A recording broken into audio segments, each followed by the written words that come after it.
This week on The Real Buffs, peace is our profession. Dr. Strangelove coming up next. Hit the trailer.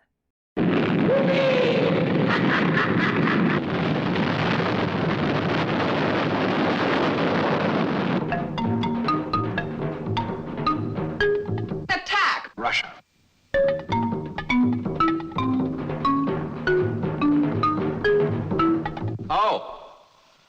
Oh.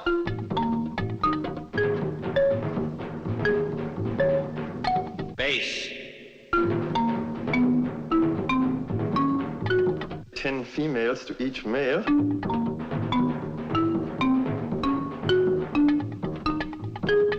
Coca-Cola machine. Fluids. The Doomsday Machine. Blast off!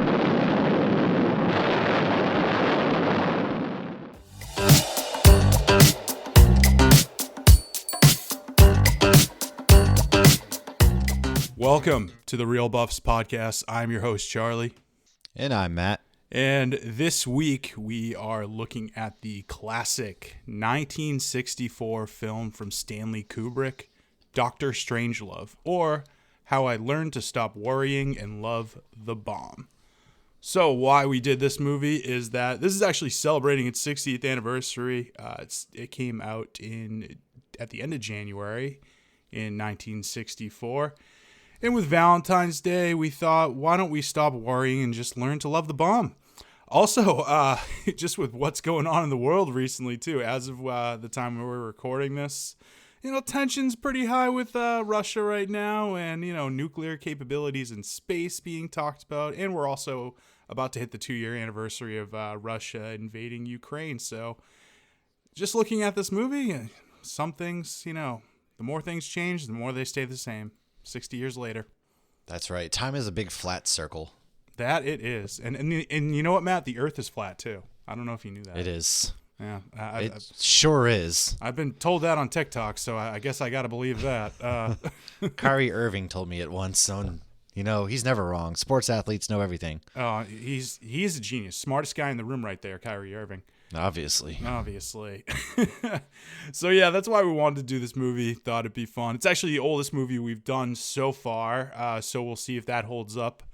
But yeah, let's get into the ChatGPT summary here. So Dr. Strangelove, or How I Learned to Stop Worrying and Love the Bomb, is a satirical black comedy film directed by Stanley Kubrick, released in 1964. The movie is a Cold War satire that explores the fear of nuclear conflict between the United States and the Soviet Union. Here's a brief summary. The story revolves around an unhinged U.S. Air Force General Jack D. Ripper, who orders a nuclear strike on the Soviet Union without proper authorization. The plot unfolds as various characters, including President Merkin Muffley, attempts to prevent the impending nuclear apocalypse. One of those notable characters is Dr. Strangelove, a former Nazi scientist and nuclear weapons expert who provides darkly humorous insights into the potential consequences of nuclear war.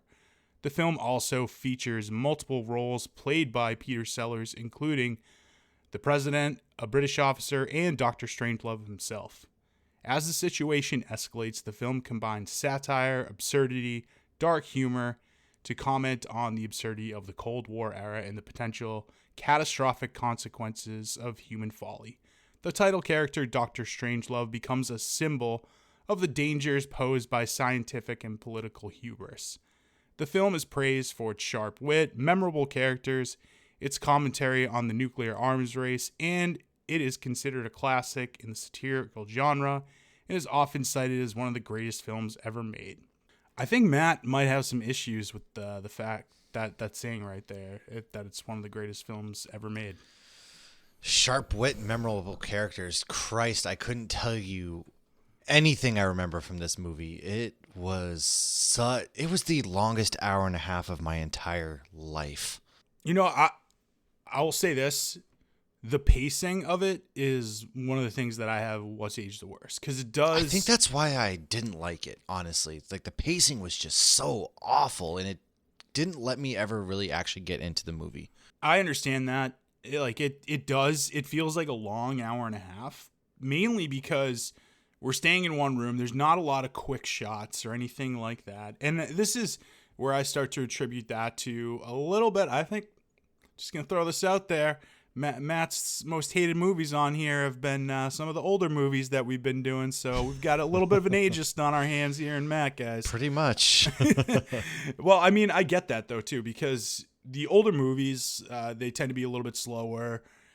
Not as much camera movement, not as much quick cutting as you start to get into like the 80s and the 90s, and with the proliferation of MTV and video, music videos and everything like that. You do start to see a different type of pace in movies a little bit later in the century as opposed to earlier in the century. And also it's a little bit easier for you to have a static camera at that point. You don't have to worry about moving the camera as much, and it's a lot more cost effective and all that. So yeah, I totally get that. And I think that sort of, you have to have like a trained sense to understand that when you're going into something. So that's where I get it. Like sometimes older films, like they don't. And I think modern audiences sometimes do have a hard time going back to them because they're a little bit slower. So I totally get that part of it. Yeah. But I mean, maybe I think it's this. I think it's one of those that might be like a slow burn, because we're about to dive into what's our relationship with this movie, where we were when we first saw it, where I was when I first saw it, and I kind of agreed with you, Matt, is that I saw this when I was 17 in high school for a film class. It was cool. When you were seniors or juniors, we had like a film class. It was brand new. We were like the pilot. Oh yeah, I took one of those too. Yeah, we were the pilot class, and I was like, oh, cool. Like I get to watch and read about movies. Like I love doing this shit. So I took that. This was one of the first ones we looked at, and I had a hard time to it. I think at that time I was 17. I was starting to get into it, and I'm like, oh, great. We got to watch these old movies that are black and white, and I sort of didn't have that appreciation for it or anything like that. So yeah, I may have dismissed it at the time, but I think my appreciation for it grew over time, and I started to notice things, and I just some of the lines in here I think are what aged the best. I think like the writing in this is just amazing, and Peter Sellers' performance and everything like that. But I mean, so I think I say that all just to say that I think this is a movie that if you're not used to it, some of the old school movies, and you don't have that sensibility already to them, then it might take a while for you to warm up to something like this. Yeah, you're right, because I watched it yesterday for the first time ever. I never watched it before, and I knew, I've heard of it. I've seen like some snippets of it here and there, but I've never watched it. And maybe it is the fact that if I had watched this as a teenager, I think maybe I would have appreciated it maybe more, because maybe there's something about like the further you get away from styles of movies like this where it's very dialogue heavy. I don't think I don't need action every 5 seconds, but if there's large swaths of like 5 minutes at a time of just exposition sitting in a room and talking about like, my little monkey brain can't just sit there and it just poof kind of disappears. And maybe that's just because I have ADHD or something. I don't know. And it was just a slog, man. It was, oh my God, this movie. Maybe I'm missing something. Maybe I'm the problem, because everybody seems to think this is a great satire and things like that. And there was like little bits of humor here and there, primarily with the British general and things like that. But overall, oh my God. Ugh, if I never have to watch this movie again, I'm perfectly fine with that. Well, there's your problem right there, Matt. You didn't snort any Adderall before you did this. I was doing at least like a couple bumps. That's true. That's true. Like, it just speaks to like movies these days, man. You have to have something engaging, and I'm just like, if I have to hear people talk, it felt like I was in a military briefing, which we all know how those are. The two of us do. Oh, I know. We're gonna dive into that, because like obviously both of us being in the military and Air Force guys, like this is what it's really surrounded by, is like the Air Force. So I was like, I that's part of the reason why I was like, I think Matt will appreciate this because he's an Air Force guy. So yeah, I mean. Well, first off, let's dive into that. How do you feel about the portrayal of the Air Force and just the military in general in this film? It made it seem like, I mean, the one thing that they got right was the very big lack of communication and like the hubris of some of these, officers, right, who think they're all in the right or they're too good for this or something of that nature and trying to always bully their way around, and they're, dick's bigger than yours, basically. I got that right. Oh, we'll talk about the dicks thing coming up Yeah, soon, because it definitely got that right. I thought it was like hilarious. Watch like the green screen background there of the B-52 and flying through. I was like, oh man, but it was cool, like seeing the planes that I've been around up close, climbed around, and everything like that. Like the KC-135 still in service, and the B-52, like that was cool, and some of the classic navigation styles and things like that, and the politics side, like nothing has changed from the political standpoint and things of that nature, and the hubris again. So it really has captured that essence for the most part, I thought. yeah, I mean, you were closer to that than me in my experience in the military, so you would know more about it. I think I was a medical guy, so I was kind of insulated to the hospital, and that was really it. So I really don't have, and I wish I could speak to that experience more, but I'm going to leave you as to be the resident expert for that. So, all right, cool. Moving on here, we're going to have a deep discussion about satire, because that's really like what this movie is and what this movie is known for. It's known for being one of the greatest satires of all time. And honestly, I'll point you to this YouTube video that does a really good breakdown on cinema satires. They just do great videos in general. Go to Cinefix on YouTube if you're looking for lists or anything like that. They do a great job, and they do one where they talk about their top 10 satires, and not surprisingly enough, Dr. Strangelove is on that list. So let's dive into like what is a satire for some of our audience who might not know or might be confused with it. So Oxford Dictionary defines a satire as a poem, or in later use, a novel or film, or other work of art which uses humor, irony, exaggeration, or ridicule to expose and criticize prevailing immorality or foolishness, especially as a form of social or political commentary. So that's really what satire is at its core.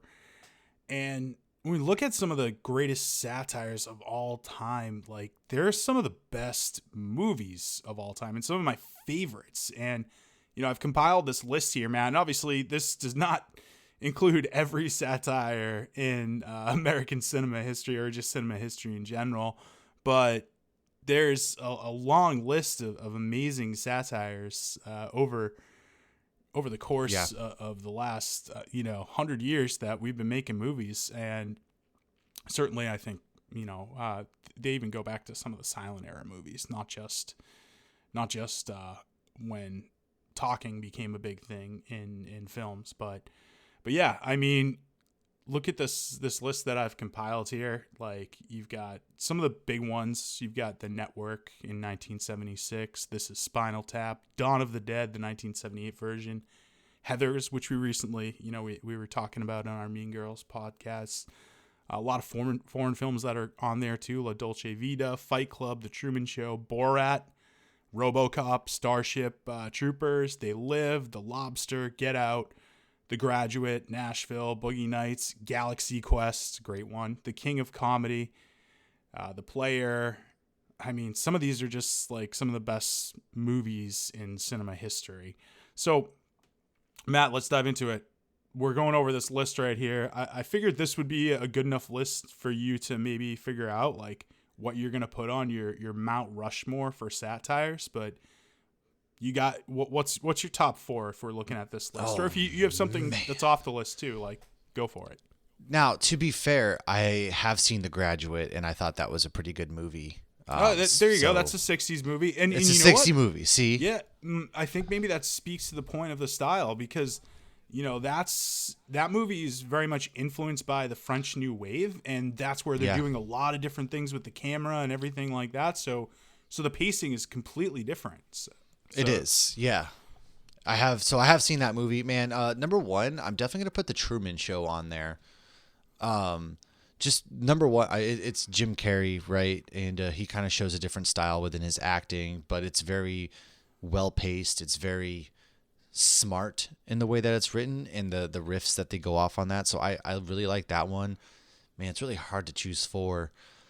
I really love Django, man. Yeah. There's so many good lines and quotable lines there. That's another good one for me. Yeah, you know, Tarantino and his humor, like and Jamie Foxx and oh man, you know, so that's a good one. As for the other two, this is really hard because I love movies like The Office. That's a really good one. American Psycho's another really good one. Zoolander, Dogma, you know, Monty Python. They're all good. I'm gonna put Dogma on there because I'm a massive Kevin Smith fan. I think that's one of like the more brilliant movies, especially with the cast and things like that. Just the expositions that they really lay into the religious. It really explains a lot of the issues I have with religion as a whole. So for me, that's kind of like, hey, you know, what's your issue with religion? I kind of point to something like that. what does he call the Jesus character in that? I totally forget. Is it like good guy Jesus? Oh, it's like, Buddy Christ. Buddy Christ. That's it. Yes, I'll have my Buddy Christ sticker somewhere. I gotta find it, but yeah, I have a Buddy Christ sticker. Yeah, Of course you do. Did you ever see, by the way, to go off on a little Dogma tangent here?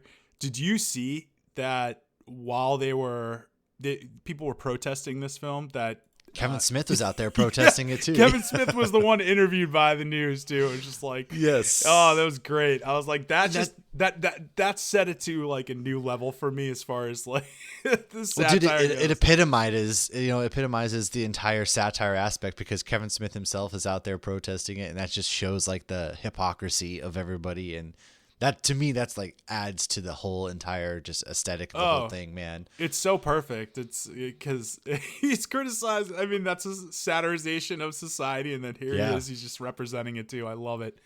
Yeah, that's a good one. So right now, just to back up so far, what were the three we got so far? It was Truman Show. Truman Show. Okay.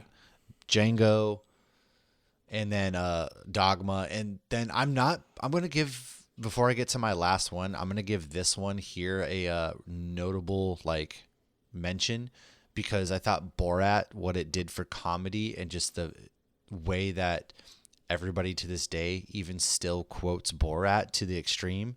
I thought that's a pretty good one as an honorable mention. It's not my favorite, but I think I'm going to put... Man, I'm gonna have to go with Office Space. It captures the corporate world of America and modern society. Even today, we're feeling those pains. You sit there and you're like, just what am I doing here? This is my life. I'm trapped inside this cubicle. Some people are. Maybe you have a really cool job, but yeah, it just really epitomizes again the corporate capitalistic world that we are stuck in forever. Yeah, I'm a big fan of Office Space. I you know what, I have been since like kind of since it came out. I always enjoyed that movie. It's not one of those that like the satire wasn't lost on me, even though it came out when I was young. I was like 11 or 12. It was never lost on me, and I always enjoyed it. So, yeah, I love all of those movies that you talked about, and like I said, I love kind of everyone on this list to a certain degree. Or for the ones that I've seen, there's a few on here that I have not seen yet, admittedly, but the most of them I have. So, yeah, if I'm going with mine, I think the first one I'm gonna put on here is Network. And Matt, I think maybe for an older one, this is one you might gravitate towards because the camera movements aren't as stale. The exposition and the satire is very much in your face. Like it is right. It is right there. So, and it's a commentary on, you know, television and media and everything like that. Just to give you a gist of it, of what it's about, this news anchor goes on air and announces, you know, basically is announcing like how he wants to commit suicide and how everything is awful about society. And the news gets big ratings from this, and they use this as a vehicle to get more get more audience members to watch, or boost their ratings, I should say. So yeah, that just to give you, that's sort of like the main plot of it. So nice. You can see where the satire is in that. Yeah. Oh man, it's hard to. it sucks because like obviously you're gonna leave some off here that you don't want to. I mean it's hard because there's so many good movies that I thought have really moved the needle forward as far as film in general. It's really hard picking just like 4 or 5. Yeah, I'm just gonna go what stays true to me. Dawn of the Dead, 1978. I think I've got to put on there. It's satirizing, our commercialism and everything like that. So, in this the culture we have, obviously, that's why they get locked up in the mall. So, I'd say that's a good one. Also, to talk about that, not streaming anywhere. And I just looked up randomly. I'm like, hey, I'd like to buy this Blu-ray. So I looked it up on Amazon. This Blu-ray is fucking expensive, guys. Like, dude, it's so expensive to buy. So my brother has one. I just randomly was like, when I looked it up one day, and I was like, dude, like, you know how much your Blu-ray is worth for this right now? Because like, there's got to be some rights issues or something with it that are causing. Well, it's like Dogma. You're not able to get Dogma because of the whole like Weinstein fucking locked it in a cage, essentially. Yeah, he locked it up, never to be seen, and everything like that. Oh, that's stupid. But yeah, that's annoying too. But yeah, it's ridiculous. I mean, so you can't find it stream anywhere. So like, I worry about a movie like that. And this again, this goes and speaks to the importance of physical media. Buy physical media. Do not buy it on a stream. If you have the chance to buy it in physical media, do it. Because it's funny you mentioned that because we're going through our garage right now, kind of getting ready to pre-spring clean, and Carrie found an entire bin full of DVDs, and she's like, should we just get rid of these? And I was like, absolutely not. Best Buy, you can't buy physical copies at Best Buy anymore. They got rid of selling movies. Like, Best Buy does not sell movies, physical DVDs anymore. And I'm like, streaming services, just look at the amount of times, like HBO Max, for example, will pull something off, or Netflix gets rid of something, or then even that, but like Warner Brothers is known for deleting stuff for good. Like, there's stuff I really enjoy, like Over the Garden Wall or other animated shows or movies that they'll get rid of and you can't find anywhere else because they own the rights, and then they don't distribute it physically anymore. So I'm a big proponent in buy the actual physical copy, because we're getting to this scary day and age where they can just make it disappear. Yeah. And like, let's be clear, there are certain movies that should disappear, but there are also certain movies where it's like, okay, why is this disappearing? That's not, like something like Dawn of the Dead, where it's the rights and everything like that. It's now it's harder for audiences to engage with it, and we've got to watch the Zack Snyder one. And I'm sorry, not that big of a fan. I mean, it's decent, but it's okay. He's no George Romero. Let's just put it like that. Well, yeah, I mean, there's a reason why George Romero created this entire zombie subgenre. I mean, nobody does it better than he ever did. No, he's the GOAT as far as that goes. Okay, so I've got the 2 on there so far in Dawn of the Dead and Network. I think as far as the next one that goes, that I gravitate most towards is American Psycho. Oh yeah, another one that is a real like horror, satire, dark comedy. I got reservations for the Dorsia. Dorsia? Yes. Oh my god, I've got to return some videotapes.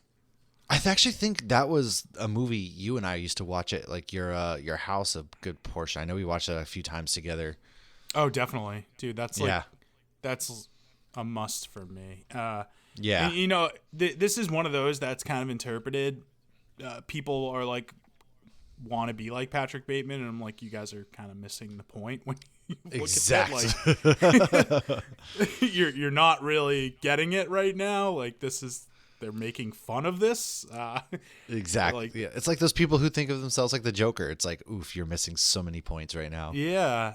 Or even like Fight Club, and it's just like, yeah. guys, like they're like they're making fun of it. That's on our satire. They're making fun of you, actually. Yeah, exactly. It's like they're making fun of it. His name was Robert Paulson. Anytime I mention Fight Club, even though we shouldn't talk about it, I have to say that. So, all right, I think the last one I have on here, and this is a modern one, and I'm gonna zag and go foreign. Parasite. I fucking love. Parasite. Bong Joon-ho, who's made a career out of great satires. He's got this in Snowpiercer, which we may or may not be doing one of those films this year. So, really good satire about class and class structure, and obviously he's coming at it from Korean lens. But I fucking love that movie. So, yeah, that's it for me. I did leave Doctor Strangelove off the list, but it was kind of hard. I do love it. So yeah, that's what I've got for this. But we're gonna dive in here to one of our next questions. Is Kubrick the best director for satire?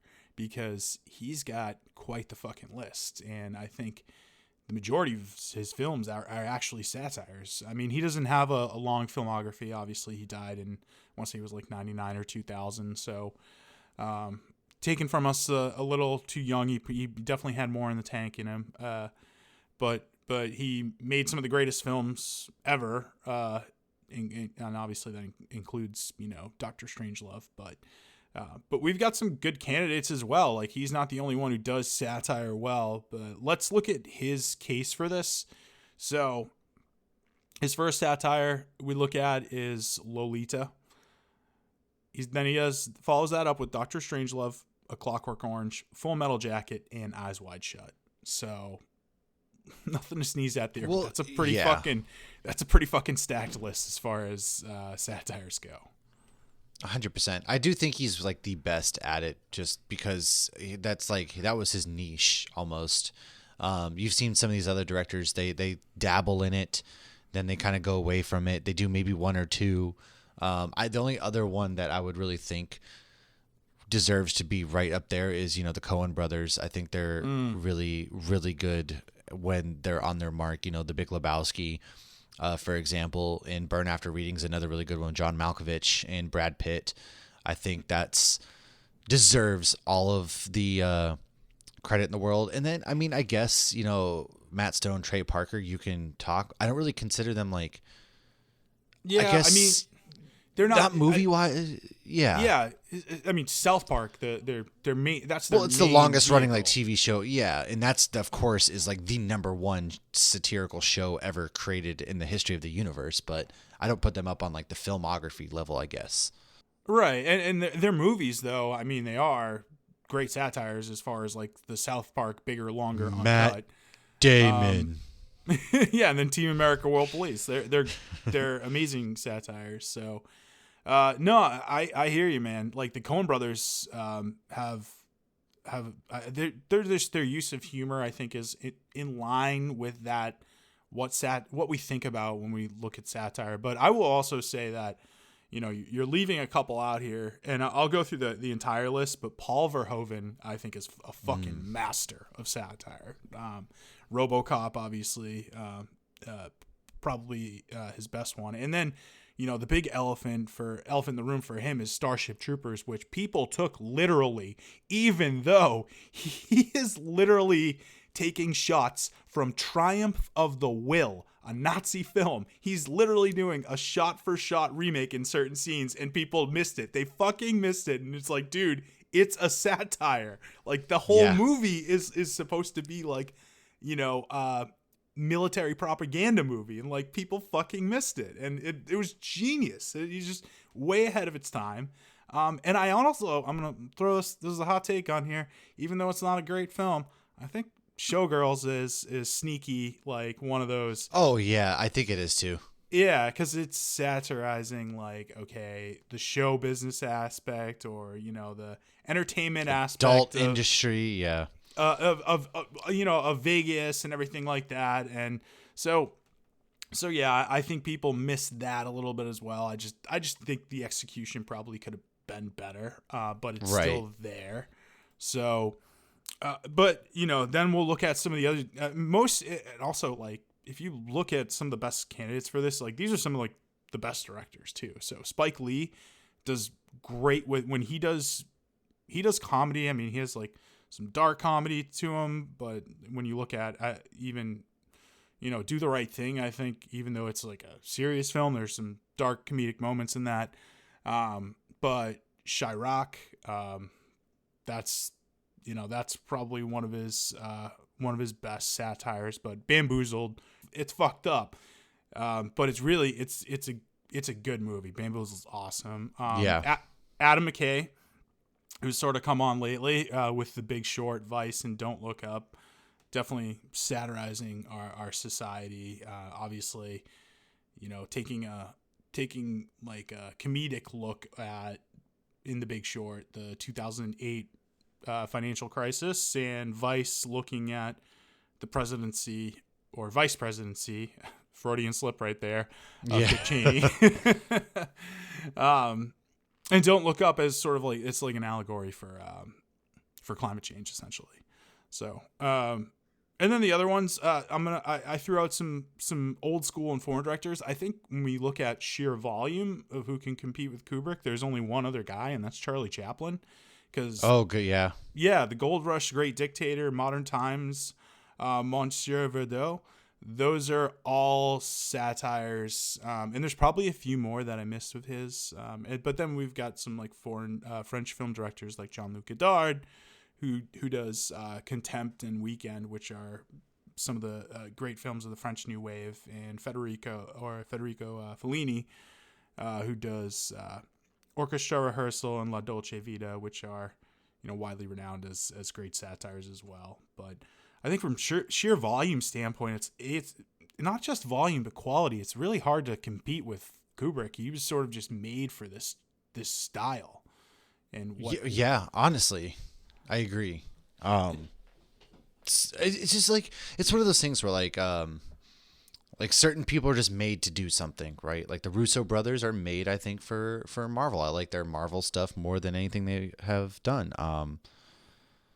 But yeah, it's some people. I think Kubrick is just like the king of the mountain, so to speak. Yeah, he is, and certainly that doesn't mean like he has the best of the films on here. And people might gravitate more towards some of the other films that we listed on here, but he's definitely he knows how to do satire. He knows how to do it at a high level, but also he really understands like, okay, what's gonna work in a visual medium and not just like through the comedy of speaking as well. So yeah, that's where I think he's great at. So agreed. And obviously film, a visual medium, so that's important. Yeah. Let's get into the production notes. Most of this research comes from a documentary on the Criterion Collection edition of this film that I got. So it was pretty cool. Like it's a 2000 documentary, and I was able to get a lot of the information from this. Let's set the stage though. America, 1963. This was a pretty turbulent time for us, to say the least, and for the world. The country had the Bay of Pigs fiasco, the start of the Vietnam conflict, the building of the Berlin Wall, the Cuban Missile Crisis. Basically, we're at peak Cold War right now. Like this. Yeah, we're in the shit. It's the whole Red Scare, all that kind of stuff's going on. Oh yeah, well the Red Scare was like a few years back, but like this is still peak Cold War of shit that's going on. So. Like many Americans, the thought of nuclear annihilation was on Stanley Kubrick's mind, especially in wake of the Cuban Missile Crisis. Yeah. So he read a novel by Peter George, retired Royal Air Force, I should say, so British navigator, called Red Alert, about a rogue U.S. military officer who attempts to trigger an unauthorized nuclear strike on the Soviet Union. Kubrick optioned the rights to this for $3,500 and began writing this screenplay as a dramatic thriller, which he titled Edge of Doom.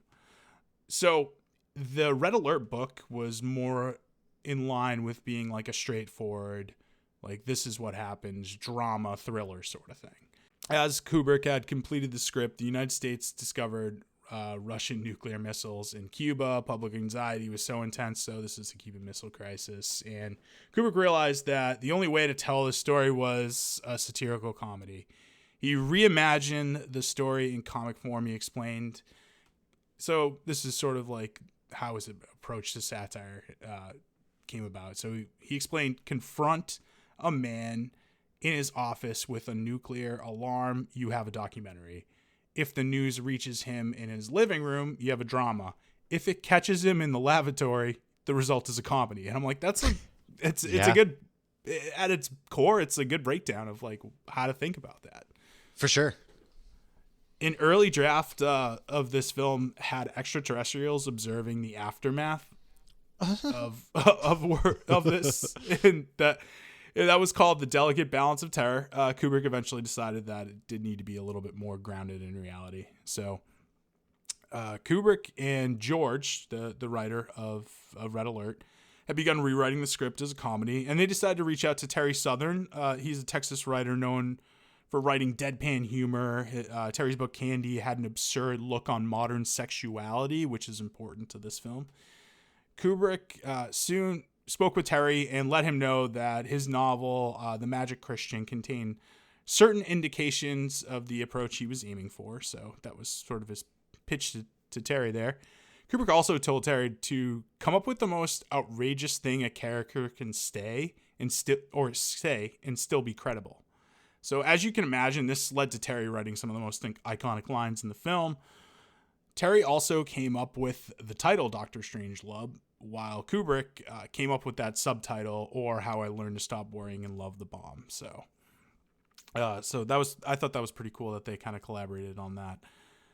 The War Room, which is sort of where there's only really a couple places or sets, I guess, that this film takes place in. The War Room being sort of the most iconic one. The War Room is totally fictional, though. It's not based on anything from the military. Famously, Reagan, when he was elected, wanted to see the War Room, and they were like, there is no War Room. That was a movie. What War Room? Yeah, I know. What War Room? But Kubrick wanted to make it feel as like realistic as possible. So they built it at Shepperton Studios in England. Originally, Kubrick wanted to film this in New York, but he figured that Shepperton was going to be more accommodating to what they wanted to do for this. Production designer Ken Adam, not Adams, sorry, was the one who designed the War Room. He drew inspiration from a few films of the silent era, most notably the Cabinet of Dr. Caligari and Metropolis. So sort of those films that were drawing from the German Expressionism, which is pretty cool. One of the other main props in the War Room, though, is the giant table. So you have the big board in back, which has, the map and everything like that. But then you also have this huge table, which is about a 22 feet diameter table. This was a big set. Kubrick wanted the table to be covered in green paper. Even though it's a black and white film and like it's kind of hard to notice that it's green, it does kind of, if you pay attention, it kind of feels like it is for some reason. I just don't know why. Well, like sometimes you can still even though there's things like void of colors, you can still kind of get the sense of what color they're meant to be. Yeah. Like uniform items, things like that. You can still get that sense of like, hey, no, this is what it's supposed to be. Yeah, I think so. So he wanted the table to be covered in green paper. And the reason why he chose this, he wanted to give his actors and the audience the impression that this is a giant poker table and these men are playing a game of poker to decide the fate of the world. Well, what's funny is something like a massive table, and you're talking about Russia, and Putin currently is known for his oversized tables, so it's one of those things that's also aged. But I guess we could talk about that when we get to those points, but that's big aged pretty well. Yeah, exactly. Yeah, that's good. Big table, big dick. I'm sure that has something to do with it too. Or the impression of that. We'll talk dicks later. Don't worry. Yeah, lots of dick talk on this episode. The floor of the War Room was made of black formica. So the actors typically had to wear like slippers not to scratch the floor. Obviously, when you start seeing their shoes at the end, you can kind of get a sense of, where this was filmed in order. The big map with all like the nuclear bombers and the targets, they used 10 miles of electrical cable to light that. So, yeah, pretty big fucking set. And then the other major set that they had was the interior of the B-52. The military wasn't going to help them in designing this, obviously. No, at all. At that time, it was very sensitive. It still is, actually. Yeah, of course it is. So they had really one of the starting points that they had was a book called Strategic Air Command. And on the cover of the book, you could see a little bit of the interior of the B-52 because you basically see a pilot and you can see what's in front of him and like the window that's in front of him as well. So they had to use that to piece together what the rest of it would look like. So Peter Merton did the design of the B-52, and he was able to get pretty accurate design of the interior with not much help. And apparently, some of the publicists for this film invited military personnel to see what they had shot, and they were shocked on how accurate it was, to the point it became like a concern for Kubrick that the military, or they were like, hey, whatever dial you guys it back did, a little bit. Whatever you guys did with this design, make sure it was all done legally, or the FBI can be coming after us or something like that. Right. So interesting. Like they literally, you hear them talk about, they're like, yeah, they literally turned white when they saw the inside of this. And That's like, crazy. I know, right? It's insane. So a lot of it, Merton did a lot of like the switches and stuff like that, and I think that's where like they were like shocked at how accurate it was. So even though the switches kind of like are used for humor in the film, if you haven't noticed. So models and rear projections. So this is obviously pre-CGI, and I don't have to say that. It's 1964. Right. They use models and rear projection for the shots of the B-52 flying. So they sent a second unit film crew to do the aerial shots in the Arctic Circle to get that footage. They shot over 28,000 miles over the course of 3 weeks. During this time, they accidentally filmed an American base, and they were intercepted by fighters and forced to land because they thought they were spies. So yeah, interesting. That's hilarious. Yeah, I mean, it just goes to show you, like, this is peak Cold War and what's going on. So yeah. After all this was, since all like this other stuff was progressing, though, Kubrick turns his attention to the casting, and Peter Sellers had been on the top of his mind. Basically, they had worked together pretty recently on Lolita, and Sellers really jumped at the opportunity to work with Kubrick again, and I'm sure the fact that he got to play 3 roles helped as well. How many people get to play 3 roles in a comedy film? So much of the part that Sellers played with his various characters, though, was not scripted. He and Kubrick kind of collaborated on that, so I thought that was pretty cool too. I think we talked about this on the Ace Ventura podcast, but Sellers in '64 had one of the great years of all time. It was amazing. Yeah. Three characters in this movie: Pink Panther, and I think both Pink Panther films came out around this time. So, looking here, Sellers had an easy time portraying the RAF officer, Captain Lionel Mandrake, because during his time in service, he would impersonate officers all the time, and he just enjoyed doing it despite the potential consequences. I think during that time for impersonating officers, you could get like 10 years in prison. So, yeah. So he enjoyed doing it a lot. He had a more difficult time playing President Merkin Muffley, as originally he portrayed the character to be too weak and bumbling, but Kubrick kind of reined him in because he knew that this was the one character who had to know how serious the prospect of nuclear war was. So he was able to kind of rein that in. And then for Dr. Strangelove, Sellers got the idea of using the infamous glove that he's wearing from Kubrick himself, because Kubrick would wear a glove all the time as he was handling a lot of lights and during the shoots. So basically, when he was touching the lights, he put this glove on so he could protect his hands from getting burned. So that's a nice touch. I love that in film where it's like this. It's always this collaborative effort. Right. If you're paying attention, you're getting ideas from everywhere. It's like the little details too that make big moves. Yeah, I mean, like exactly. Like we just talked about the touch of putting, having the big table look like a poker Yeah. table essentially too. So Sellers was originally going to play 4 parts in the film. Can you care to guess what the other part was that he was going to play, Matt? Why do I feel like 4 parts? So he had those 3. Was it like James Earl Jones's part? Good guess. Good guess. It was in the bomber, but no, it was Slim Pickens' part of Major King Kong. So, yeah. So he was gonna play them. He had he did end up getting the Texas accent down, despite his difficulties. But he was injured, and then they basically reached out to Slim Pickens because they're like, look, we need a guy who's already like this. We don't need like a trained actor to come in here and teach him how to do this Texas accent again. So that's where Slim Pickens came in. Oh my god. to play that. So yeah, that's where they got Slim Pickens in here. George C. Scott was really considered to play General Buck Turgidson from the beginning as well. He was sort of an established, but also up and comer. Kubrick saw him in the lead, or as the lead in a Shakespeare play. Shakespeare Hamlet. has a lot of plays, but that's your guess, Hamlet? Yeah, I don't know why. Othello. No, think more on the comedies, not the tragedies. Oh, I don't remember. I don't know Shakespeare comedies, man. I only know like 3 of them.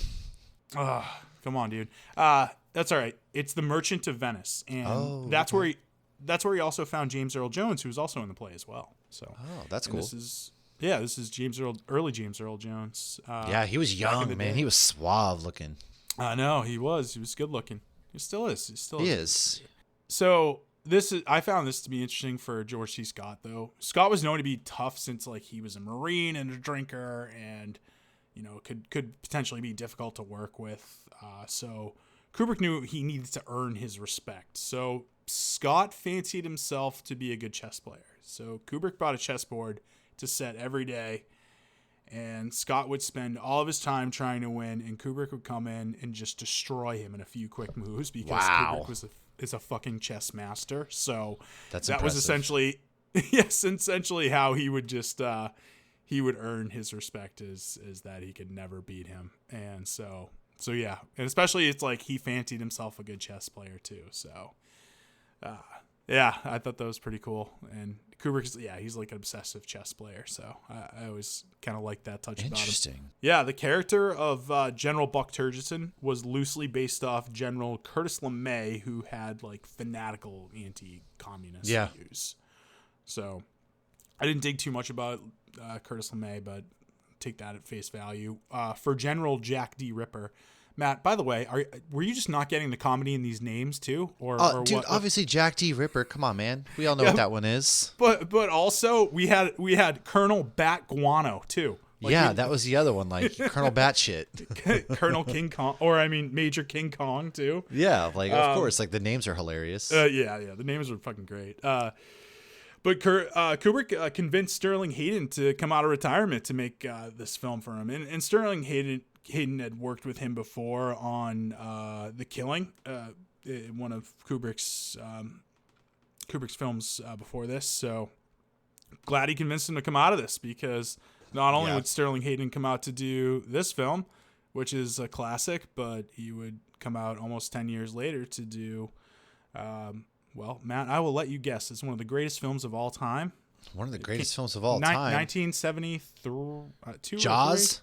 Nope. He's not in that. I don't know. He's Star in The Wars. Godfather. It's obviously The Godfather. That's why I said. We only had one female character on this film. That's Tracy Reed. So she played basically Buck Turgidson's secretary / love interest or mistress, whatever it is. And she was the Playboy centerfold too. When he's looking at the Playboy and when they show the B-52 the first time, that's her in there. So. Oh yeah, that's a good point. I never really realized. I guess there is only one. Yeah.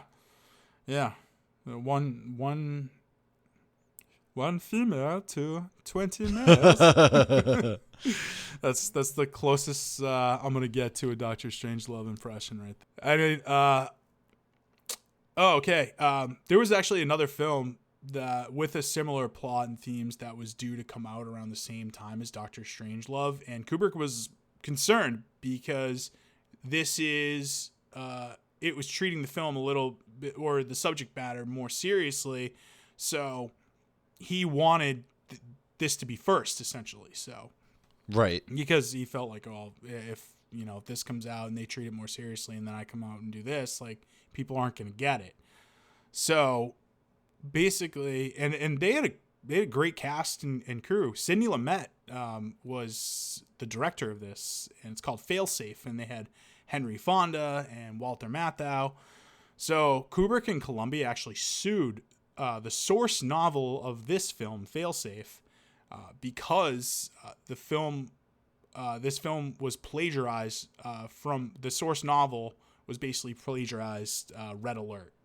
Yeah, they did end up suing, and that gave Kubrick the time to release Dr. Strangelove before Failsafe. So principal photography ended in late spring of 1963, and Kubrick went on to do the opening credit sequence, and this is where we're going to get into dick talks right here. Because as Quentin Tarantino so eloquently put it when we talk about the opening credit sequence, it's just dicks. That's literally all it is. So you notice, obviously, what they do is, like, they have this phallic imagery of just, the planes, the refueling. It's just sex all over the place. And so there's this undercurrent throughout the whole film of sex, and it just sets the stage. And I'm like, this is fucking genius. Like, that's the shit that I appreciate. Did you at least get it when you saw it, Matt? Like, that's what they were going for? I didn't. I'll be honest. I did not. They obviously used the song. I think the song is "Try a Little Tenderness" or something like that. So you're supposed to be like, oh, this is me. I was just like, it's another in-flight refueling. Yeah, cool. You're too close to it to realize, like, oh, I think that's why. Even though it looks like just, I'm like, oh, that's a P going in a V right there. That's definitely it. It's yeah. Yeah. So I loved it. That's sort of like, if I'm gonna get into what aged the best, I think the opening credit sequence is fucking amazing. So this was due to come out in fall of 1963, but something major happened at this time to get it pushed back. Matt, you're a history. We're going to pretend to be history buffs, not real buffs. What happened in 1963 that caused this movie to get pushed back? Didn't the government kill Kennedy? Bingo. Yeah. So Kennedy assassination happened, and they were like, this is going to be released 3 weeks afterwards, and was like, yeah, like, let's not release that. That's probably not good timing on our part. So yeah, they pushed it back, and understandably so. And I think that was the right decision. Ultimately, it wouldn't have worked for audiences. But yeah, so that changed. They also changed one of the lines too. So Slim Pickens, remember when they're opening the like kits that they get, he's like, they got, nylons and Provolact. He's like, hell, this could be a pretty good weekend in Vegas. That's not what he originally said. He originally said a pretty good weekend in Dallas. And so that's why they changed it. Oh. Interesting, right? Yeah. Okay. Yeah. I didn't know that. Makes okay. sense. So it did release eventually in January of 1964. Made $9 million in the worldwide box office, but like 90% of that was domestic anyway. So if we are looking, Matt, at our inflation calculator, so $1964, 9 million. Wanna care to guess what that is as far as today's dollars go? 63 million. Yeah, it's actually more than that. Oh, really? Yeah. Okay. 102. Yeah, you're closer. It ends up being 91 million. So. Oh wow. Okay. Yeah, and not too bad. Yeah, pretty good. If we were to look at where it came about in 1964 in the rankings for those, it was 12th in the box office. Number one was a Disney musical at the time. Care to guess what it was? Was it Snow White? No, musical, so not live action, not animated. Oh, a live action Disney musical. I don't know. What the hell came out back then? Couldn't tell you. Mary Poppins. Oh, that's Carrie's like favorite one too. I always forget that movie even exists. Wow, your wife's favorite movie, and you forget it exists, man. I know Mary Poppins. I'm just saying I forget always that it came out that long ago because I don't know why. I never think about Mary Poppins. I don't know. That's fair. Mary Poppins is never on my mind. That's fair. She's not in my mind anytime soon either. This was pretty cool. The one movie I'm gonna lead you to this one. There was one movie ahead of it that at the 11th spot that made just like almost like $300,000 more. But 63? Yeah, in 64. I don't know what movies came out then. No, I'm gonna lead you to this one. So think of the Super Bowl and think of Travis Kelce and what he said when he got that Super Bowl trophy. Viva Las Vegas. Yep, exactly, dude. Huh. Okay. So Viva Las Vegas was the one right ahead of it. So I thought that was topical since we just watched the Super Bowl. Watched our awful Super Bowl predictions, yeah. Yeah, exactly. And if we were to take this movie and put it in today's domestic box office, it would sit comfortably at the number 29 spot, right ahead of the Nuns or the Nun 2, and right below Equalizer 3. So, which the Nun 2 made $86 million in box office, Equalizer 3 about 92. So, okay. Yeah, pretty standard as far as that goes. It's a pretty popular movie. Did well in the box office.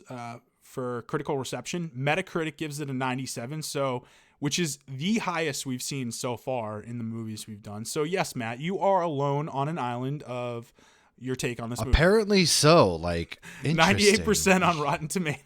So I don't know how, but how? You know what? Everybody loves what they love. I love terrible movies all the time. So fair enough.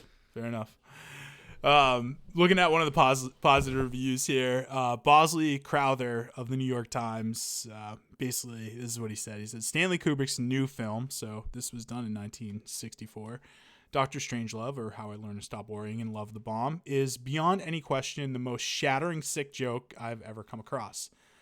For this brazenly jesting speculation of what might happen within the Pentagon and within the most responsible counsel of the President of the United States, if some maniac Air Force general were to suddenly order a nuclear strike on the Soviet Union, is at the same time one of the cleverest and most incisive satirical thrust at the awkwardness and folly of the military that has ever been on screen. I honestly, I can't disagree with that review because it probably is at the time. yeah, that's definitely fair. I don't know. I want to say, I don't know if this is post-Hays Code or anything like that. It might be. So maybe that has something to do with it as well. Yeah. When they certainly started to lax on some of that stuff. But I forget, I know that his next film, Clockwork Orange, is definitely post-Hays Code. But we did, despite how positive this movie was received, I was able to find a negative review by Matt Roth. No, yeah, by Matt Roth of Hopskeep News. No, the negative review is by Philip K. Correct me if I'm pronouncing this wrong. Philip K. Schuer of the LA Times. He acknowledges too. He goes, "This will be a minority report, critically speaking, at any rate. Before I was served up Dr. Strangelove of How I Learned to Stop Worrying and Love the Bomb, a publicist at Columbia was distributing the picture assured me it would be my cup of tea. After suffering through 2 screenings of Dr. Strangelove, I would sooner drink hemlock. To me, Dr. Strangelove is an evil thing about an evil thing. You will have to make up your own mind about it." So, and I did. Matt, you did. I'm. You know what? Good on you for not being a sheep. All right, like the rest of us. Yeah, look at that. You guys all love this. You know what? Maybe I'm the one that's right. Who knows? You get on board eventually. Yeah, I doubt that, but whatever. We can't all think the same things, otherwise everything would be boring. So there you go. That's my excuse for everything. That's totally fair. So, it was nominated for 4 Academy Awards, including Peter Sellers for Best Actor, Stanley Kubrick for Best Director, Best Adapted Screenplay, and Best Picture.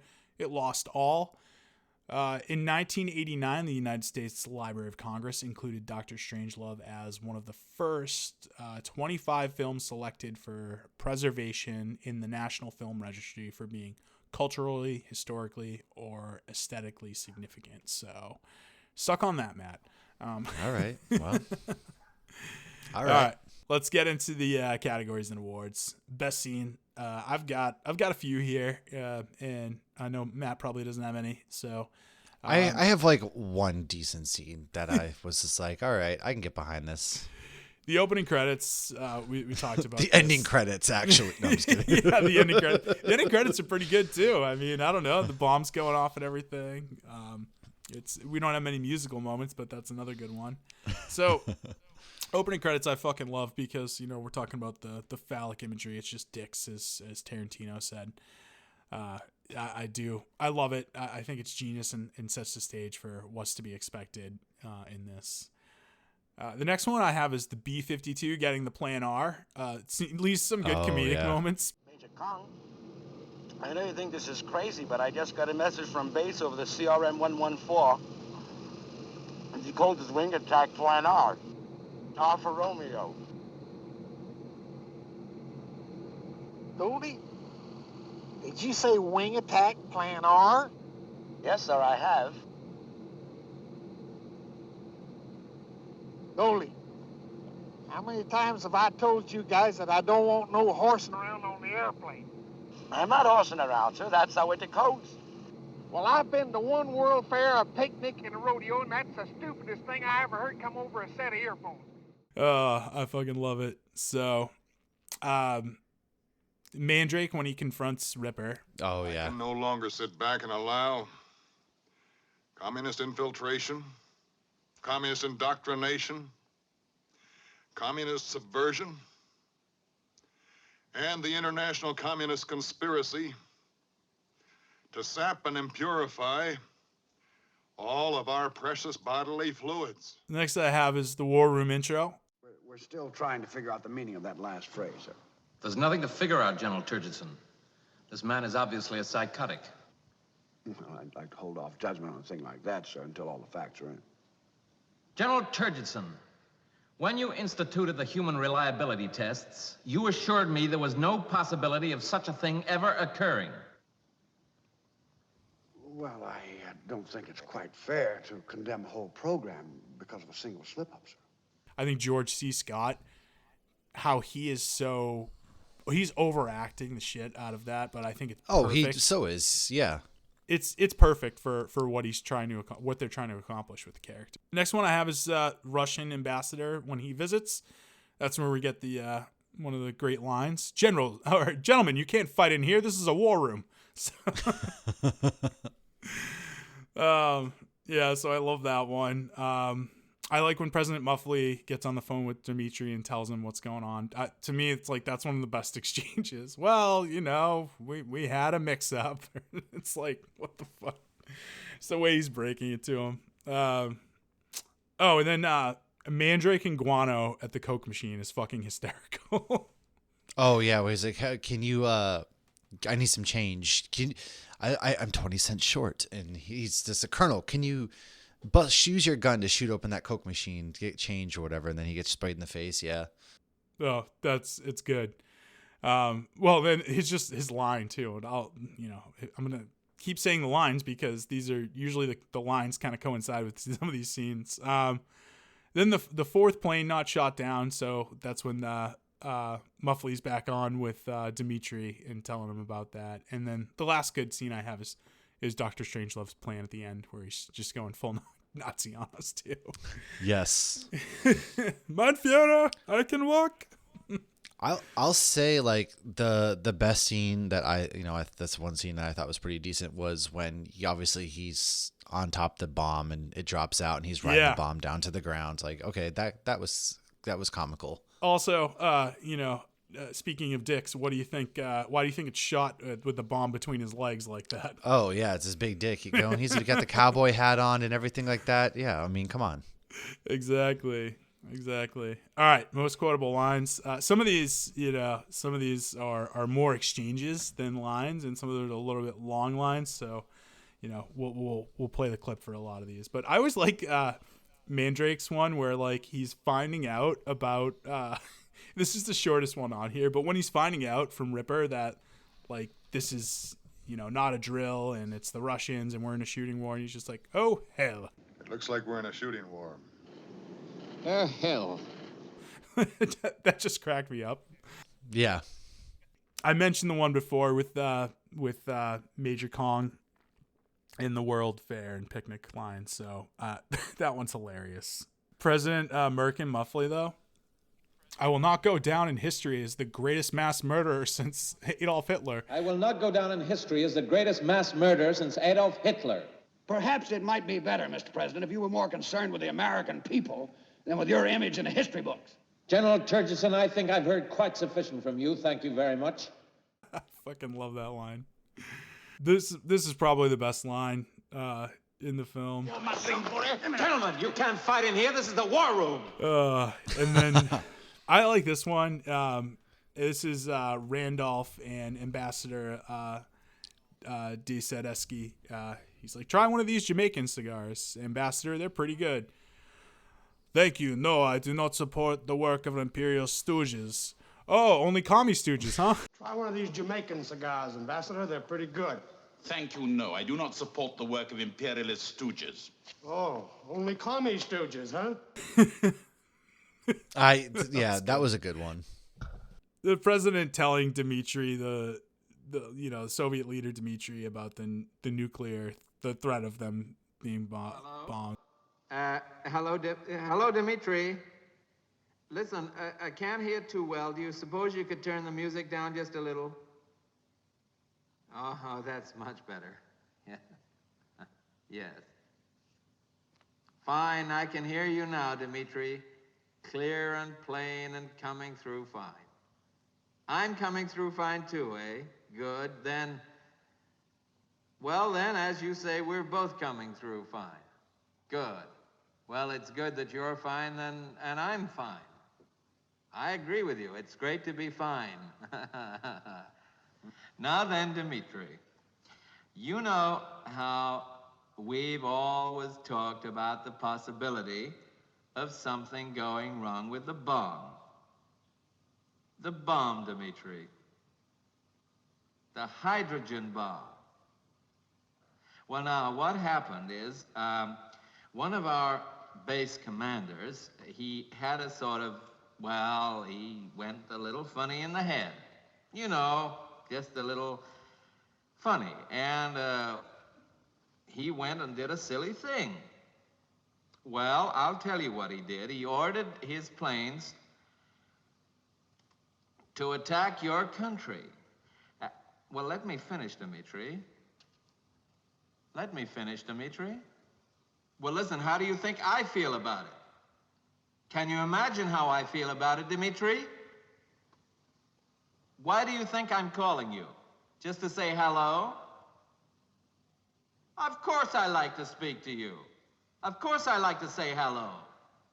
Not now, but any time, Dmitri. I'm just calling up to tell you something terrible has happened. It's a friendly call. Of course it's a friendly call. Listen, if it wasn't friendly, you probably wouldn't have also, a lot of it was improvised, surprisingly enough, by Peter Sellers. Like, he just had something to go off of and would improvise a little thing, which is that just speaks. That's a testament to how good he is. Oh, he's a fucking talent, man. I love Peter Sellers. I can get behind that.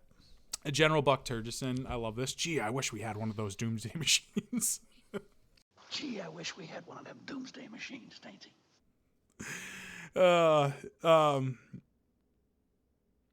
I love this one too. President Muffley, you're talking about mass murder, General, not war. And then General Turgidson, Mr. President, I'm not saying we wouldn't get our hair mussed, but I do say no more than 10 to 20 million killed tops, depending on the breaks. You're talking about mass murder, General, not war. Mr. President, I'm not saying we wouldn't get our hair mussed, but I do say no more than 10 to 20 million killed tops, depending on the breaks. 10 to 20 million. Just a little bit of people, 10 to 20 million, no big deal. Yeah. And And then my last couple here is the exchange at the Coca-Cola machine between Guano and Mandrake is hilarious. That might be my favorite in the whole movie. That Coca-Cola machine. I want you to shoot the lock off it. There may be some change in there. That's private property. Colonel, can you possibly imagine what is going to happen to you, your frame, outlook, way of life, and everything, when they learn that you have obstructed a telephone call to the President of the United States? Can you imagine? Shoot it off! Shoot with a gun! That's what the bullets are for, you twit! Okay. I'm gonna get your money for you. But if you don't get the President of the United States on that phone, you know what's gonna happen to you? What? You're gonna have to answer to the Coca-Cola company. And the survival kit contents when they're talking about the weekend in Vegas.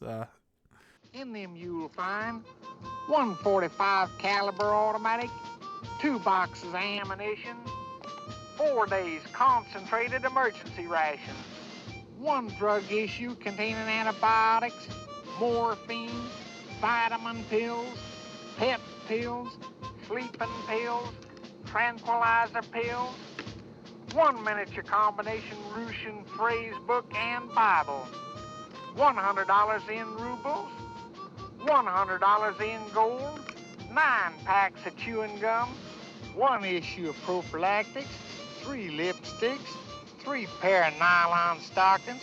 Shoot, a fella could have a pretty good weekend in Vegas with all that stuff. So yeah, that's it. Which one of these is your favorite, Matt? I do like the Coke machine exchange. That one is good just because I found that clever when he's on collect. I need this, and he's like, "Oh, I've only got 30 cents or something." Yeah, they're not going to accept the collect call. He's like, "Do you have any change?" And he's like, basically, "No, I don't have change. Why would I carry change?" And then he's like, well, I need to get to the president." And that whole exchange was clever. It's like, you're going to have to deal with the consequences of the Coca-Cola company. It's like, yeah. I love it. It's like not realizing the gravity of the situation. That's the best. Is like a lot of these characters don't. The only one who does is like the president and maybe the guy from the Soviet leader too. Yeah. All right. What is best? Conflict with the Russians aged pretty well. It would easily be the conflict with the Russians because it never ended. We're still in this endless dancing around of nukes. We're all afraid of nukes, and that's the only reason why we haven't wiped Russia off the face of the earth yet is because they have nukes, and now they're wanting to put nukes in space because they're just psychos. We cannot allow a mind shift gap. The famous words from Turgison at the end, where they're all talking about like the gap, and that's why they created the Doomsday device. So it's just this whole fucking thing of arms race to the point where we're really capable of just ending it all, unfortunately. So Peter Sellers' performance, though, I would say I thought it was pretty good. Yeah. I mean, three. He was gonna do 4, which is amazing. Yeah, he was multiple. It's not easy, playing multiple different characters. So yeah, multiple different characters, also multiple different accents, and the way he's playing them. So I love it. I'll also say like the bickering amongst like officials, that's something that's aged pretty well because we still get that, especially in today's day and age. Oh, totally.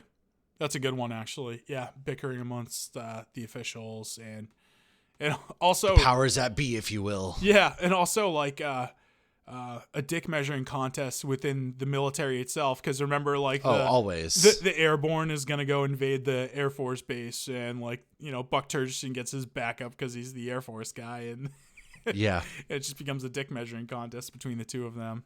So I think that's a good one. And then obviously I'm gonna go with the opening credits. Stick on the themes of dicks here. Yeah. All right, what is the worst? Matt, I think you're going to agree with this one the most. Pacing. The pacing, yeah. It took me out of the movie. I just could never actually get into the movie just because it was so oddly paced, and like you'd get moments where things start to ramp up and then it slows down with exposition dumps, which I don't have a problem with exposition dumps, but it's just so jarring a lot of the ways, and so I just couldn't get into this movie, man. Fair. Yeah, it's fair. I mean, look, I get it. The pacing, it doesn't age well. That's why it's number 1 on here. This one though, I had to put fluoride conspiracy theories because that's the whole reason why God. Jack T. Ripper is going is going mental here. He's talking about the commie conspiracy for fluoride in water. Oh my God, dude! I don't know if that aged the best or worse. I said it aged the worst because I fucking hate the fluoride conspiracy theories. I think it's stupid, but I still hear it to this day. Yeah, so it's still around. Like it's still something people do say. What would Jack T. Ripper would the internet have made Jack T. Ripper worse or would it made it better? Probably like both. It's one of those like it's better but worse kind of things. Where was Jack T. Ripper on January 6th? That's what I want to know. Oh, you know where he was at. He was taking pictures in Pelosi's office. No, he was the one making sure that we didn't get any reinforcements. That's what he was that's doing. fair. Yeah, actually, you're right. He was the one controlling it from the inside. Yeah. That's where my mind goes with Jack T. Ripper. He would just be on like Reddit threads though too, like seeing all the conspiracy theories. Yeah. Or would he just have been so disillusioned? Like he's just like, you know what? Like they he's blocking the National Guard. Yeah, he's blocking the National Guard. Oh my God.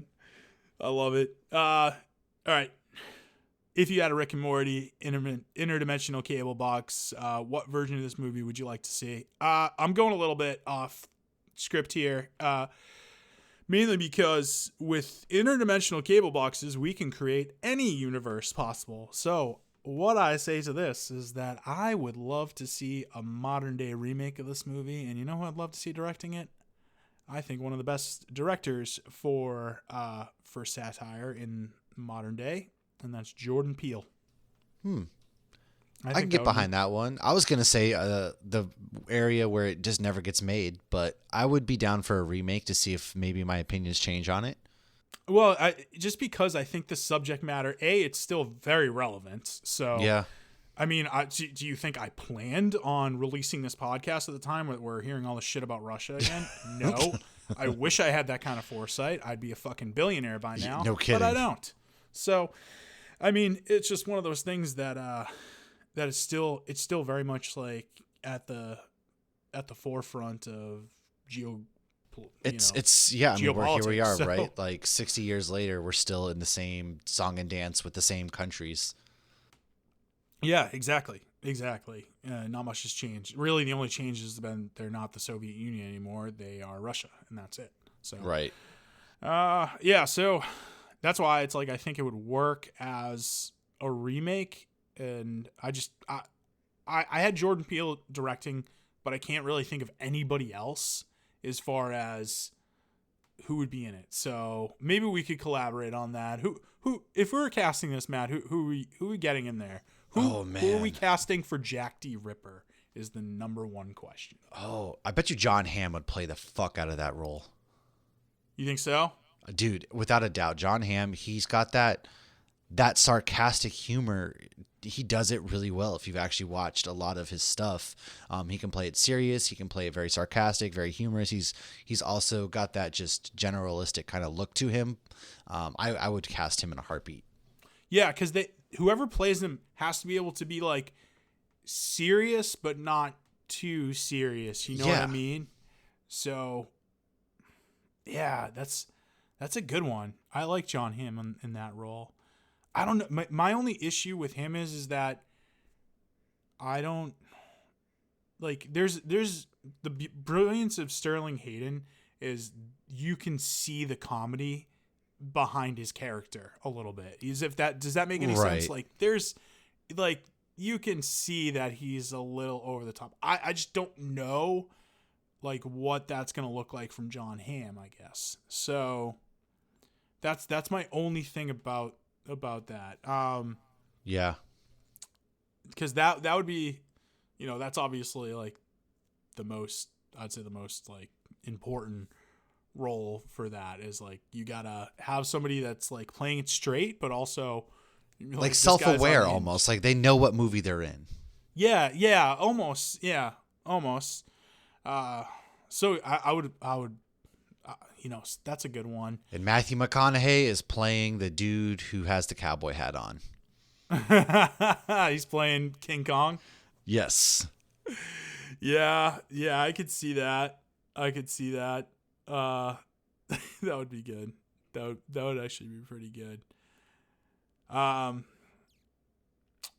You know who I think would be good as the president is let's reunite them since we're talking Jordan Peele. Keegan-Michael Key as the president. Oh yeah, that's a good one. That's a really good one. Yeah, he's just like, because he could be serious, but like there's a little bit of comedy in there too. And then obviously playing Dr. Strangelove is oh my God, why did I just blank on his name? He's in Django as he's opposite the. Why am I forgetting his name?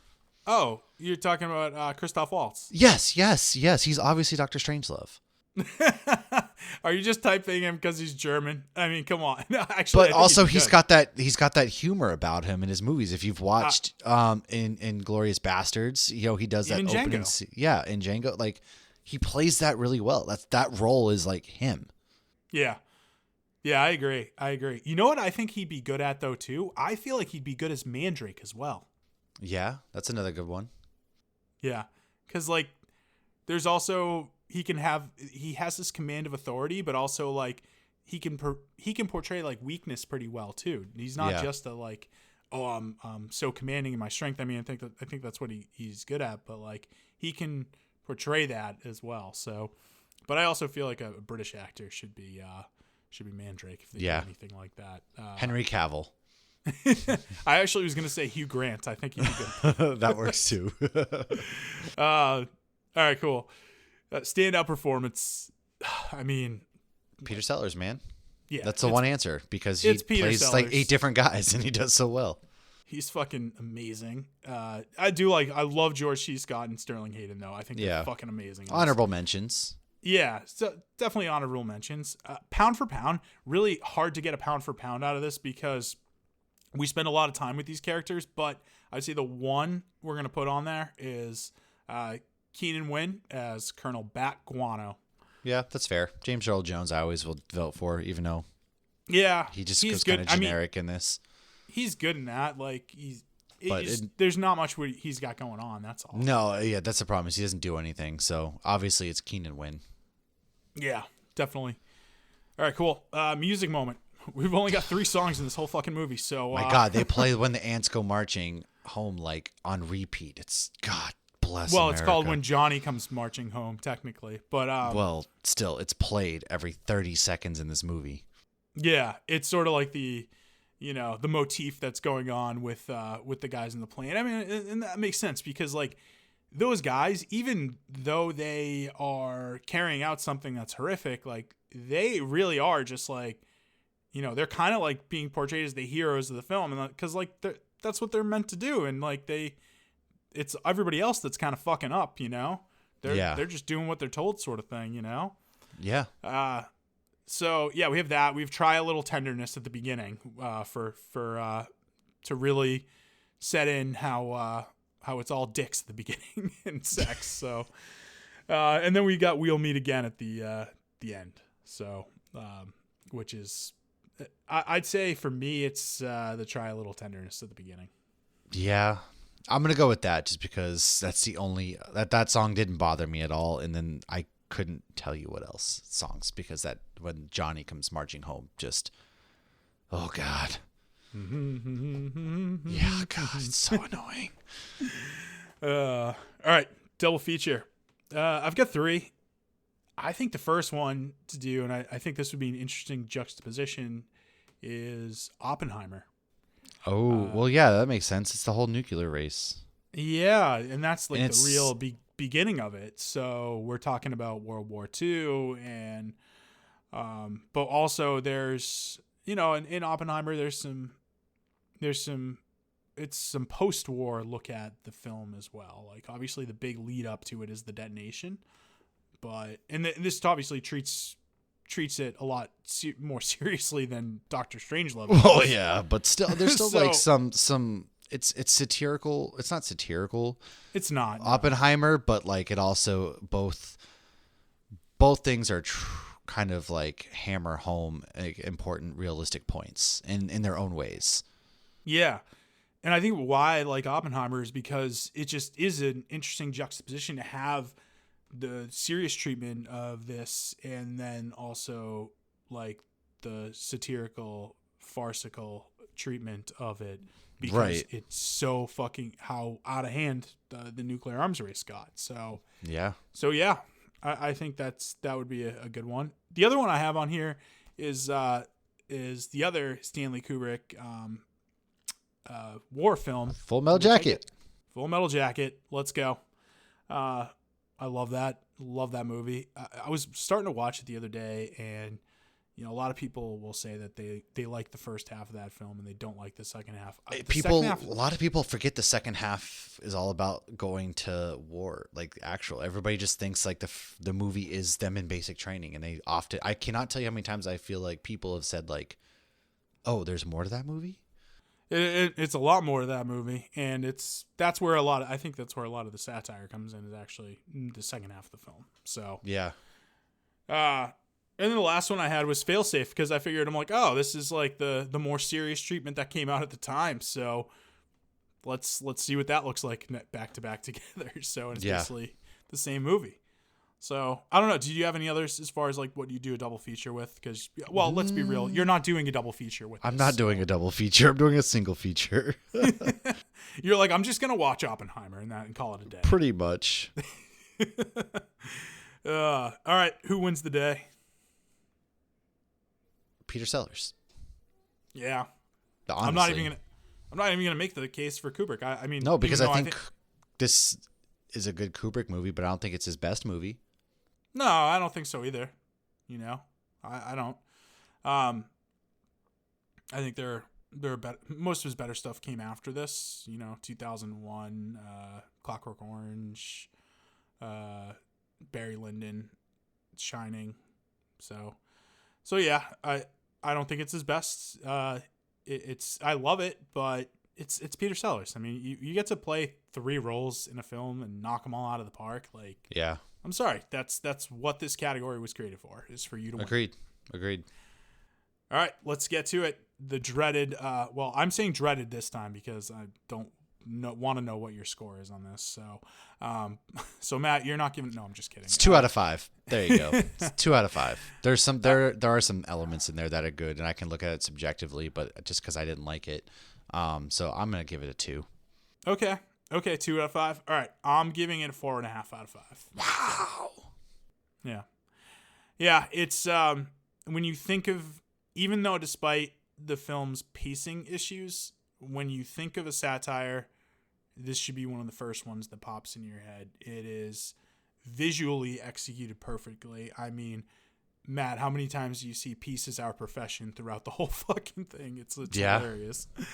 Stanley Kubrick's a master at sort of like making every frame a painting almost, but also doing it where it's like he can communicate everything that he's trying to get across in the film visually. And I think he does that with the war room and the poker table setup, and the idea of, or the imagery at the beginning with dicks being all over the place, as Tarantino would say. It's just, there's something about it. And I love how he's like incorporating how sex and not just sex, but I guess like masculinity and sex is sort of intertwined with this whole arms race and nuclear holocaust potentially. So I love how he's sort of intertwining that. So and I think for me, I'm just knocking off half a point because of its age, and I think that's fair. To me, other than that, like if I was coming in here and we were doing this podcast in 1964, I'd probably give it 5 stars. I'd be like, this is fucking perfect. Oh yeah, without a doubt. Yeah, if I watched this the day it came out, for sure, probably. Yeah, because we wouldn't be as we would be watching it with different lenses essentially. So. Right. All right, cool.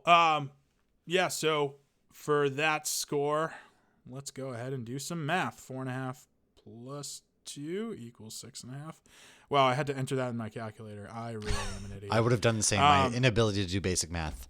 Yeah, this is 3.25 stars on the Letterboxd score. So, yeah. If you guys are following the Real Buffs and you're a film lover, I apologize that Mean Girls probably has a better score than this. And don't get me wrong, love Mean Girls. I still think this is a way better film than Mean Girls. It's just different. So that's the star score. So next time I do an old movie, I'm gonna have to gang up on you and get somebody else in here so that we can, hey, that's fine. I respect it. All right, cool. Housekeeping. So we got to address the elephant in the room in our awful Super Bowl predictions. First off, I'm going to take mine and tell you about how awful it was choosing the Rams. And didn't I pick the Chiefs? For some reason, I feel like I picked the Chiefs. You picked the Ravens and Niners. Oh, woof. Yeah, I was half right. Yeah. So Matt had Ravens and Niners. I had you had half right, dude. I had fucking the Rams and the Bills. What the hell was I thinking? So I don't know. I just, sometimes you just fall into the trappings of you want to be right and do something a little different and you're going with your gut feelings. I mean, don't get me wrong. I think the Rams will actually they'll still be good for a couple of years as long as Stafford's healthy and doing well. So, but yeah, that was awful. So those are our awful Super Bowl predictions. So hope everybody had a great Super Bowl. Congrats to the Kansas City Chiefs for winning their back-to-back Super Bowls. First team since the New England Patriots in the early 90s to do it, or in the early 2000s, I should say, to do it. So good for them. Don't look like they're going away anytime soon. So, they'll probably be back again next year and back in the hunt next year. So please stay healthy, Joe Burrow. You are our only hope. Pretty much. Literally, like we were talking about this. So for right now, for Mahomes, just how good he is, the only people to beat him are Brady and Burrow, and that's it. Like that's it. And one guy's retired and not coming back. The Green Bay Packers beat the Chiefs pretty good this year, so I'll take that. Yeah, well, I don't know, man. That was a pretty controversial ending. Do you not remember that? So no, the game was in hand the whole time, and then there was controversial calls on both ends. Yeah, like that when Mahomes was still in bounds and they gave him free 15 yards when he got hit. Like, come on. Oh, that was bullshit. It goes both ways. Yeah, it does. I felt the same. I'm like, when they didn't call that, I was like, makeup call. I was like, and that's fair. But yeah. All right, cool. So housekeeping done. Our little sports digression there. Where can people find us? Matt, where can people find you? Check me out at, Matthew Tyler is my personal stuff. But obviously I'm pretty much only ever use the other podcast, one which is Hops Geek News. That's where I'm primarily running socials there. But find us, man, Real Buffs. We're everywhere. Real Buffs page on Facebook. We're on Instagram, Threads, and TikTok as @TheRealBuffs. And we're on Twitter or X, or the platform formerly known as Twitter, as I like to call it. It's always going to be Twitter, man. Yeah. We're on that. I just got on that today, by the way. So that is @the_real_buffs. Look for the logo too. I've got it on every single one. So that is where people can find us. Stay tuned. We are going to be launching the trailer. We've done comedies now for 4 films in a row. We're shifting gears. Not a comedy next time. So I'm excited. I'm actually really excited to dive into this because I haven't seen this film since it was in theaters, actually. And also, the release of our next podcast is going to coincide with a movie that's coming out very soon here. So I'm excited about it. Yeah, we got it's actually the next couple months we're doing deep dives on some sci-fi movies. Nice. So I'm pumped about it. But on behalf of the Real Buffs, I'm your host, Charlie. I am Matthias. All right, and we will see you guys next week. Hit the trailer.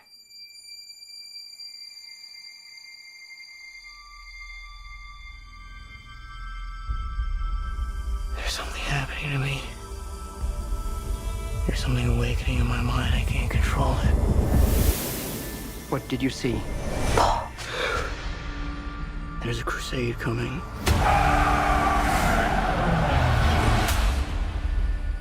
Do you often dream things that happen just as you dreamed them? Yes.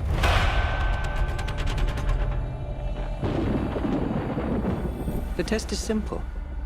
Remove your hand from the box, and you die. What's in the box? Pain. You inherit too much power. You have proven you can rule yourself. Now you must learn to rule others. Something none of your ancestors learned. My father rules an entire planet. He's losing it. He's getting a richer one. He'll lose that one too.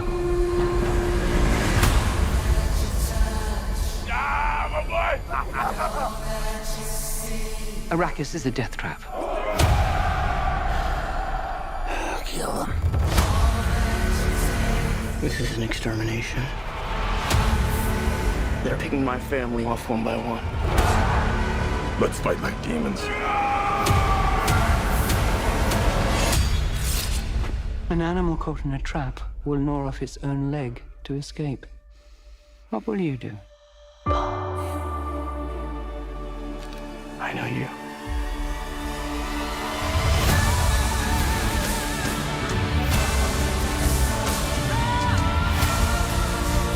One day, the legend will be born. All of civilization depends on it. The future. I can see it.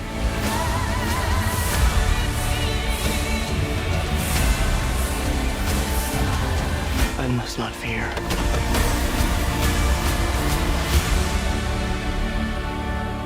Fear is the mind killer.